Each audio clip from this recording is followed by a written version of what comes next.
Gift എന്ന് എഴുതിയിട്ടുണ്ട്. അപ്പോൾ ഇത് ഗിഫ്റ്റ് ആണോ? ഞാൻ ഒരു കഥ പറയട്ടെ. ഞാൻ +1 +2 പഠിക്കുന്ന സമയത്ത് എൻ്റെ സെക്കൻഡ് ലാംഗ്വേജ് ഹിന്ദി ആയിരുന്നു. ഇപ്പോൾ ഞാൻ ഡൽഹി യൂണിവേഴ്സിറ്റിയിൽ ഫസ്റ്റ് ഇയർ പഠിച്ചുകൊണ്ടിരിക്കുകയാണ്. ഇവിടെ നമുക്കൊരു എബിലിറ്റി എൻഹാൻസ്മെൻറ്റ് കോഴ്സ് ഉണ്ട്. അതായത് 2 സെമസ്റ്റർ നമ്മൾ ഏതെങ്കിലും ഒരു ഇന്ത്യൻ ലാംഗ്വേജ് പഠിക്കണം.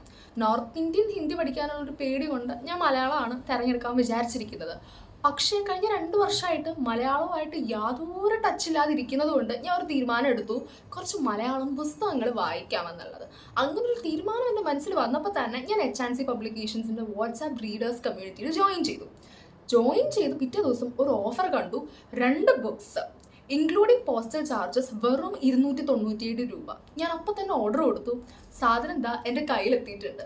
സോ നമുക്ക് ഒരുമിച്ച് അൺബോക്സ് ചെയ്ത് ഏതൊക്കെയാ ബുക്സ് എന്ന് നോക്കാം.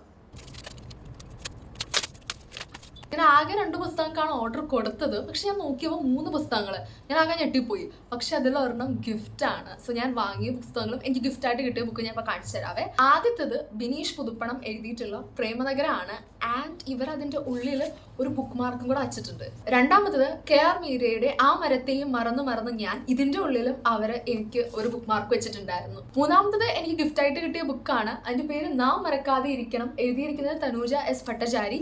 അതിൻ്റെ ഉള്ളിലും ഒരു ബുക്ക് മാർക്ക് ഉണ്ടായിരുന്നു. പബ്ലിഷേഴ്സിൻ്റെ അടുത്ത് നിന്ന് നേരിട്ട് വാങ്ങിക്കുന്നതിൻ്റെ ഒരു അഡ്വാൻറ്റേജ് എന്ന് പറയുന്നത് ഇതുപോലെയുള്ള ഫ്രീബീസും ബുക്ക് മാർക്സും ചിലപ്പോഴൊക്കെ ഓതേഴ്സിൻ്റെ നോട്ട്സും ഒക്കെ നമുക്ക് കിട്ടാറുണ്ട്. ആൻഡ് നിങ്ങളൊക്കെ എങ്ങനെയാണ് മലയാള പുസ്തകങ്ങൾ വാങ്ങിക്കാറുള്ളത് എന്നുള്ളത് കമൻറ്റ് ചെയ്യുക.